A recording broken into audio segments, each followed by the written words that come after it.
오늘 말씀은 삭개오 이야기입니다. 삭개오 사건은 예수님께서 이제 베레아 사역 3개월을 다 이제 마치시고 난 다음에 베레아 땅에서 출발해서 예루살렘으로 가시는 중간에 있었던 일입니다. 주보에 넣어드린 지도를 보시면 지도 하단에 오른쪽에 베레아라고 써 있는 곳이 있습니다. 요단강 동편 땅에 베레아라고 하는 지역이 있죠. 동그라미로 표시해 두었습니다. 그 베레아에서 선을 따라서 아래로 쭉 오시면 요단강을 만나게 됩니다. 요단강에서 배를 타고 건너게 되면, 그리고 이제 약 8km 정도 육지 쪽으로 더 걸어 들어오게 되면 여리고라고 하는 곳이 있게 됩니다. 예수님께서 오늘 이 삭개오를 여리고에서 만나게 되시는 겁니다. 이제 저를 보십시오. 예수님께서 여리고 들어가시기 전에, 그 바로 전에 있었던 일이 누가복음 18장 35절 이하에 나와 있는 맹인을 고쳐주신 사건입니다. 다른 성경에 보면 이 맹인이 바디메오다라고 말씀하고 있는 것을 이제 보게 됩니다. 소경을 고치신 일로 많은 무리 사람들이 예수님을 따라다니게 되었습니다. 그리고 그 많은 무리와 함께 예수님께서 여리고라고 하는 곳으로 이제 들어가게 됩니다. 예수님께서 여리고 들어가신 이유가 삭개오를 구원하기 위함이었다라고 얘기해도 무방할 정도로 여리고에서는 다른 일을 하지 않습니다. 오직 삭개오만 만나는 사건만 기록이 되어 있죠. 그래서 오늘은 이 삭개오의 구원을 통해서 우리에게 말씀하시는 것이 무엇인가라고 하는 것을 살펴보려고 합니다. 예수님께서 이제 삭개오를 만나기 전에, 여리고 들어가시기 전에 어떤 맹인, 바디메오라고 하는 맹인을 고쳐주셨다라고 말씀드렸죠. 그걸로 인해서 많은 사람들이 예수님을 따라다녔습니다. 그래서 삭개오도 예수님이 오셨다라고 하는 것을 들었을 것이고, 예수님이 과연 어떤 분인가 라고 하는 궁금한 마음을 가지고 예수님을 만나기를 원했습니다. 자, 그런데 사람들이 너무나 많이 몰려 있었고, 또 삭개오는 키가 작아서 무리에 쌓여 있는 예수님을 도저히 볼 수가 없었기 때문에, 그럼에도 불구하고 기필코 내가 예수님을 봐야 되겠다라고 하는 마음을 가지고 삭개오가 먼저 앞질러 가서, 예전 성경에 보면 뽕나무이고 지금 우리가 읽었던 성경에 보면 돌무화과 나무, 그 위로 나무 위로 올라가서 예수님을 기다리고 있었습니다. 그럼 삭개오는 단순한 세리가 아니고 세리장입니다. 어느 정도 공권력도 가지고 있었던 것으로 생각이 됩니다. 그런데 체면을 생각하지 않고 이 돌무화과 나무에 올라가서 예수님을 기다리고 있었다라고 한다면, 그만큼 삭개오는 절실한 마음을 가지고 예수님을 보기를 원했다라고 하는 겁니다. 그때 예수님께서 삭개오가 올라가 있는 그 나무에 멈추시더니 삭개오에게 다가와서 위로 쳐다보시면서 이리로 내려와라. 내가 오늘 너의 집에서 하룻밤 묵어야 되겠다라고 말씀을 하십니다. 삭개오는 그저 예수님을 한번 얼굴만 그냥 쳐다보기를 원했는데, 예수님께서 자기 집에서 주무신다고 하니까 얼마나 기뻤겠습니까? 아마도 단숨에 나무에서 내려와서 예수님 앞에 엎드렸을 겁니다. 그리고 자기 집으로 영접을 했겠죠. 자, 그렇게 예수님을 만나게 됩니다. 자, 오늘 본문을 보면서 우리가 생각해 봐야 될 것이 있습니다. 삭개오가 왜 이렇게 예수님을 보고자 했는가라고 하는 겁니다. 무엇 때문에 그렇게 열심을 가지고 보려고 했는가? 우리가 살펴봐야 될 이유가 있습니다. 나무 위로 올라간다라고 하는 것, 자칫 사람들의 조롱거리가 될 수 있습니다. 그리고 당시에 부유했고 사회 지위적인 명성을 가지고 있었던 삭개오였는데 왜 그렇게 만나라고 했을까? 성경에는 그 이유에 대해서 명확하게 얘기해주고 있지 않습니다. 그런데 우리가 왜 그렇게 했는가 힌트를 얻을 수 있습니다. 오늘 본문에서 그 힌트를 얻을 수 있는데, 오늘 본문에 보면 삭개오에 대한 3가지 설명이 나옵니다. 첫째는 직업에 대한 얘기, 두 번째는 사회 지위적인 명성, 세 번째는 외모에 대해서 삭개오에 대해서 말하고 있죠. 하나하나 살펴보면 우선 삭개오의 직업이 세리장이다라고 말씀하고 있습니다. 그럼 세리장이 무엇인가 알려면 세리가 무엇인지를 알면 됩니다. 당시 이스라엘은 로마의 지배를 받고 있었습니다. 당시 로마의 세금 정책이 아주 간교했습니다. 로마 사람들이 세금을 부과를 하는데 거두는 것은 로마 사람들이 거두질 않았습니다. 괜히 로마 사람들이 거두면 불화가 생길 수도 있고 또 불미스러운 일이 생길 수 있으니까 이스라엘 백성들 가운데 로마에 불붙어서 살기를 원하는 사람들을 모집을 했던 겁니다. 그래서 일종의 도급제 형태를 취하게 됩니다.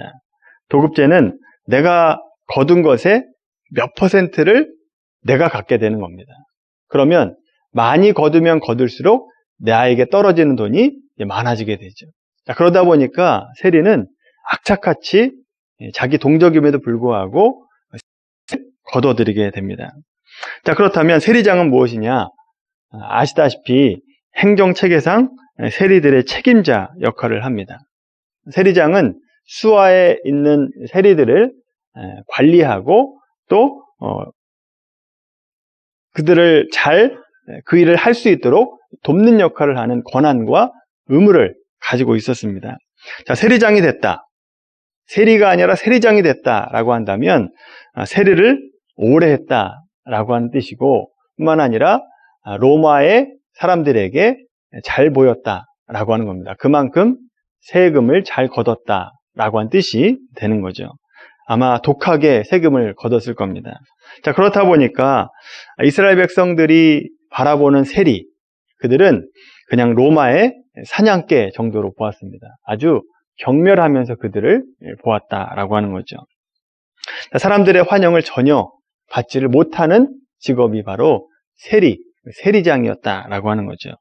자, 두 번째, 삭개오에 대한 설명, 부자였다라고 설명을 하고 있습니다. 간혹 학자들 가운데 원래 삭개오가 부자였다라고 얘기하는 학자들이 있습니다만 원래 부자였다라고 한다면 굳이 사람들에게 욕을 먹는 세리를 할 필요가 없다라고 생각이 듭니다.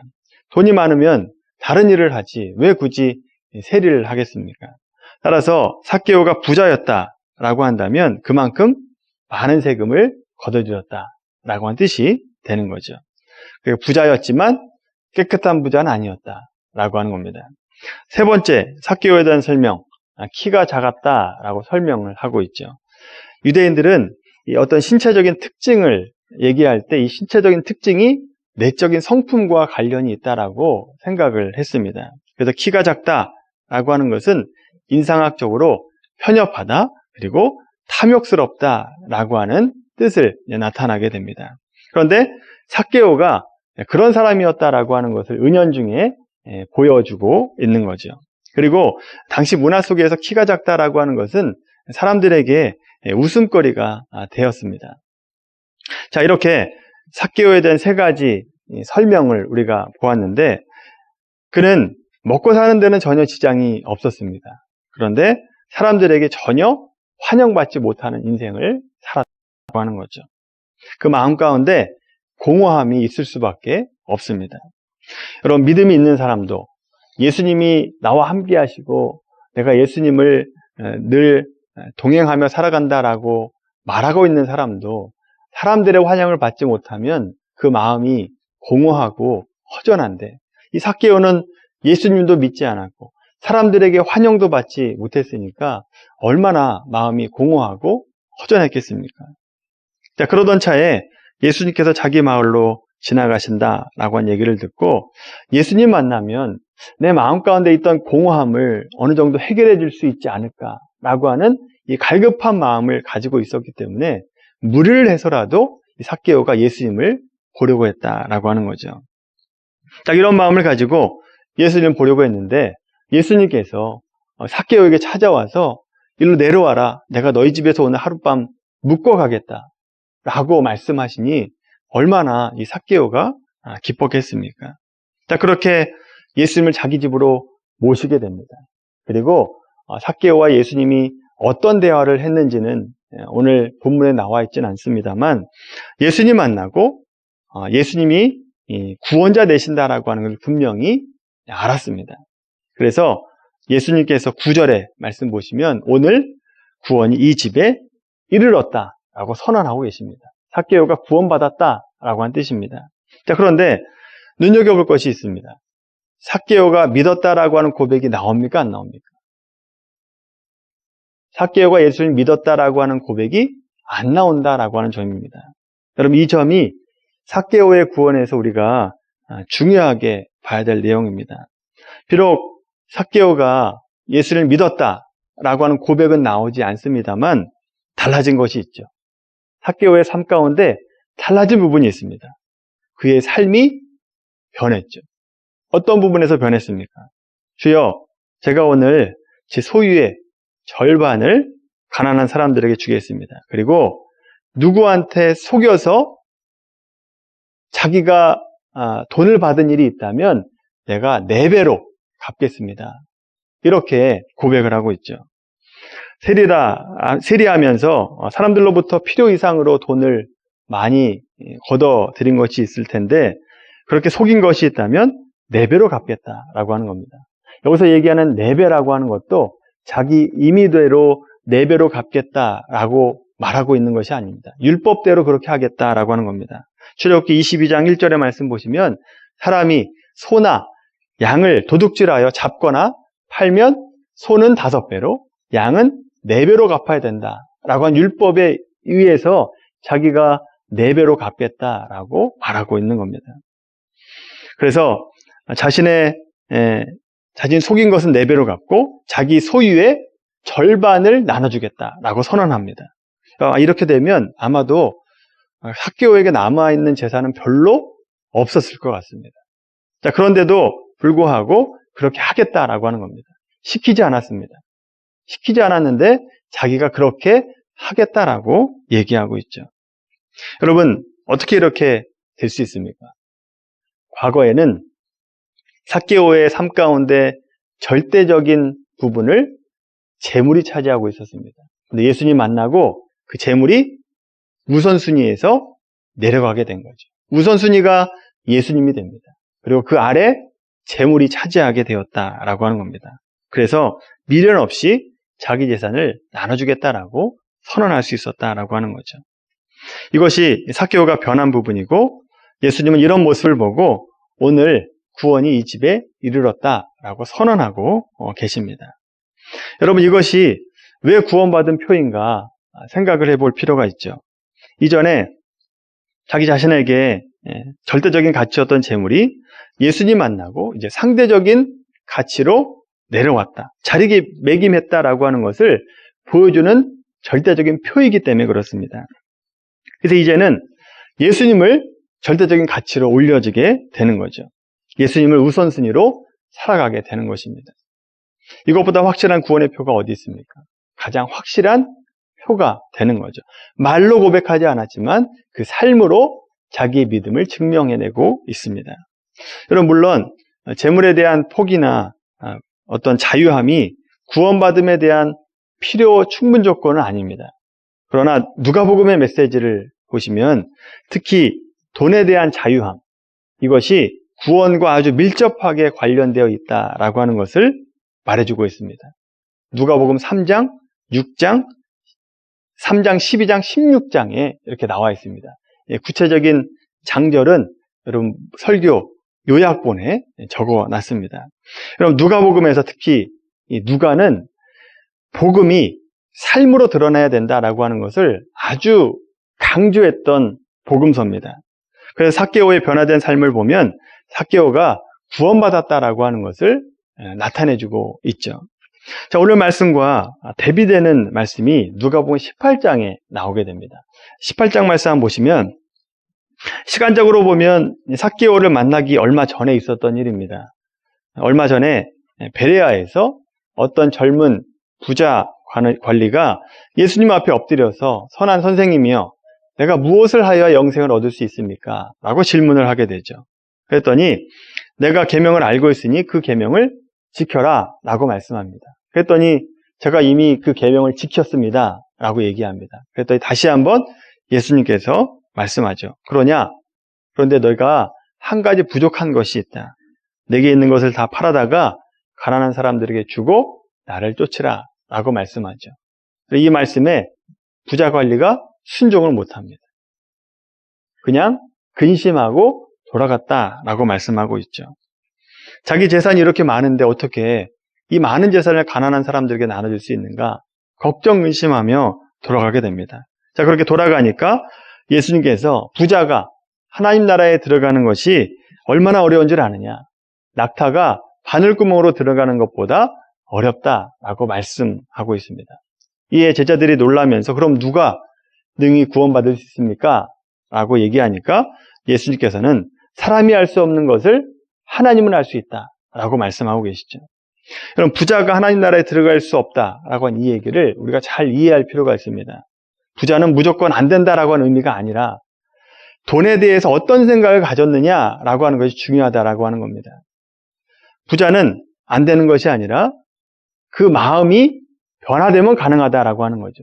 여러분 좀 전에 삭개오 구원받은 표로 자신의 재산의 절반을 나눠주고 속여서 받은 것은 4배로 갚겠다라고 하는 것은 삭개오가 돈에 대한 개념이 바뀌었다라고 하는 것을 의미하는 거죠.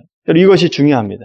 돈이 많고 적음이 중요한 것이 아니라 구원받고 못 받고가 중요한 것이 아니라 재물에 대해서 절대적인 가치를 두고 있느냐 아니냐가 중요한 거죠.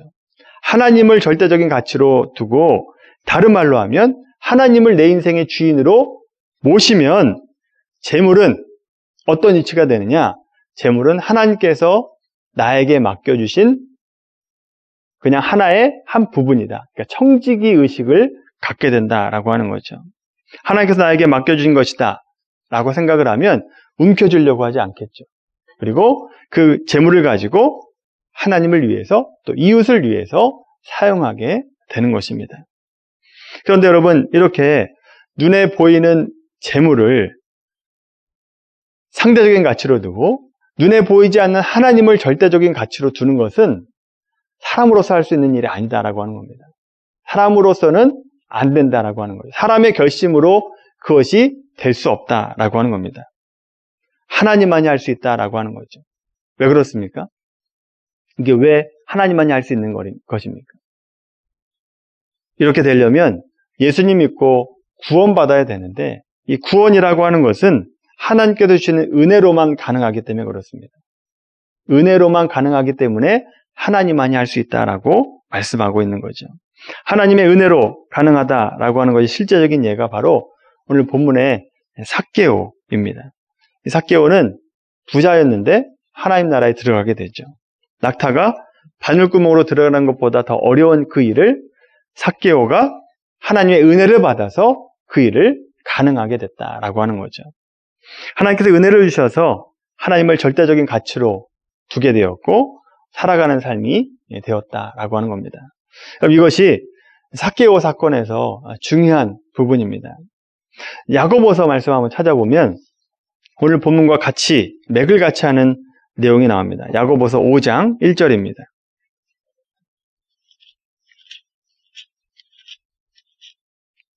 야고보서 5장 1절 신약성경 374페이지입니다. 야고보서 5장 1절부터 6절까지 말씀입니다. 야고보서 5장 1절에서 6절까지 같이 한 목소리로 읽겠습니다. 들으라 부한자들아 너희에게 이 말 고생으로 말미암아 울고 통곡하라. 너희 재물은 썩었고 너희 옷은 좀 먹었으며 너희 금과 은이 녹이 슬었으니 이 녹이 너희에게 증거가 되며 불같이 너희 살을 먹으리라. 너희가 말세에 재물을 쌓았도다. 보라 너희 밭에서 추수한 품꾼에게 주지 아니한 싹시 소리 지르며 그 추수한 자의 우는 소리가 만근의 주의 귀에 들렸느니라. 너희가 땅에서 사치하고 방종하여 살육의 날에 너희 마음을 살찌게 하였도다.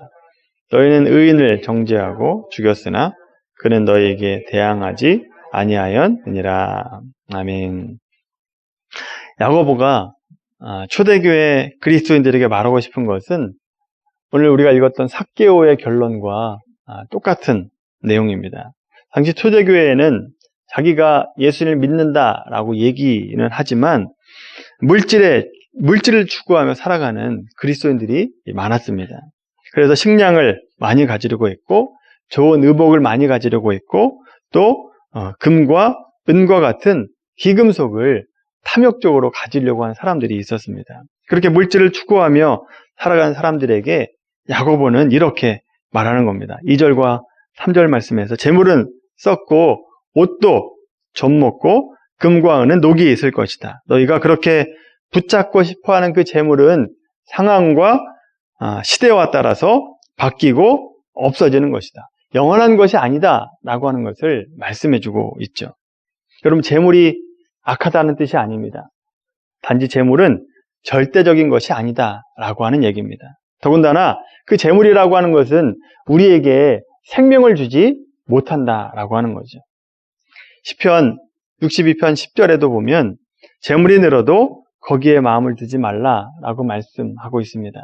왜냐하면 재물은 절대적이지 않습니다. 우리에게 구원도 주지 못하기 때문이다라고 하는 거죠. 여러분, 이 말씀을 오늘날 우리에게 적용을 해보자면 꼭 재물만을 말씀하는 것은 아닌 것 같습니다. 우리가 예수님 믿고 살아가라고 하지만 하나님을 절대적인 가치에 두지 않고 다른 것이 올라가 있는 경우가 얼마나 많이 있습니까? 몇 년 전에 스카이캐슬이라고 하는 드라마가 있었습니다. 여러분 중에 보신 분들도 계실 텐데 이 캐슬이라고 하는 마을에 사는 사람들, 절대적인 가치, 그들이 생각하는 절대적인 가치는 결국 돈입니다. 그런데 거기에서 자기 자녀들에게 투영되는 것은 서울대 의대 가는 것으로 투영이 되는 거죠. 공부 잘해서 서울대 의대 가는 것이 그들에게 하나님입니다. 그들의 목표가 되는 거죠. 그런데 여러분 아시다시피 서울대 의대 가면 끝이 나나요? 거기에도 보면 똑같습니다. 서울대 의대를 졸업하고 병원의 의사가 되면 병원장을 꿈꾸게 됩니다. 근데 병원장이 되면 끝이냐? 정치로 입문하려고 합니다. 끝이 없다라고 하는 겁니다. 뭘 말해줍니까? 우리가 생각하고 있는 그런 돈이나 명예나 사회적 지위 같은 것은 절대적이지 않다라고 하는 겁니다. 그것을 목적하면 채워지지도 않을 뿐만 아니라 영생을 얻지도 못한다라고 하는 것을 보여주고 있는 거죠. 여러분, 만약에 예수님께서 그 캐슬 마을에 들어가셨다라고 생각을 해보십시오. 그들 가운데 한 명이 부자 관리처럼 예수님 어떻게 하면 영생을 얻을 수 있습니까? 라고 물으신다면 예수님께서 뭐라고 말씀하시겠습니까? 서울대 의대 가는 거 포기하고 나를 따르라 라고 얘기할 겁니다. 여러분, 서울대 의대가 나쁘다라고 한 뜻이 아닙니다. 서울대 의대가 나쁘다라고 하는 것이 아니라 그들에게 서울대 의대가 절대적인 가치이기 때문에 그 절대적인 가치를 포기하고 예수 그리스도, 나를 절대적인 가치로 올려놔라 라고 하는 뜻입니다. 오직 하나님만이 절대적인 가치이고 우리 주인 자리에 있어야 된다라고 하는 뜻이죠. 여러분, 내 인생의 주인이 주님입니다 라고 고백하는 우리 모두가 되기를 바랍니다.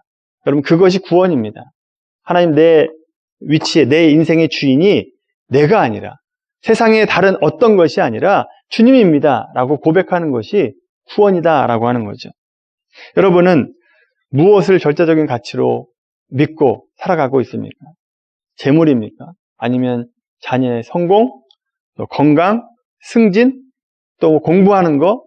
여러분, 그 어떤 것이 있다 할지라도 예수님 믿는 자들은 그 절대적인 가치 자리에 오직 예수님만 앉아 계셔야 됩니다. 다른 것이 그 자리에 넘볼 수 없도록 해야 된다라고 하는 거죠. 구원을 받았을 때 우리가 그렇게 고백하지 않았습니까? 주님은 나의 구세주입니다. 주님은 그리스도입니다. 내가 예수님 믿고 구원받았습니다. 이제 내 인생을 내 뜻대로 살지 않고 예수님 뜻대로 살겠습니다. 예수님 말씀대로 내가 순종하겠습니다. 라고 고백하지 않았습니까? 그렇다면 그 절대적인 가치의 자리에 예수님만 있게 하십시오. 다른 것이 올라올 수 없도록 만드시는 여러분들이 되길 바랍니다. 혹시 다른 것이 자꾸 그 자리를 차지하려고 한다라고 한다면 그럼 다시 마음 잡으시고 하나님만 바라보시고 하나님만 소망하는 우리 모두가 되기를 바랍니다. 예수님 믿는 자답게 살아가십시오. 그 절대적인 가치 자리에 예수님만 앉게 하시고 예수님을 우선순위로 살아가는 우리 모든 삶이 되기를 예수님의 이름으로 간절히 축원합니다.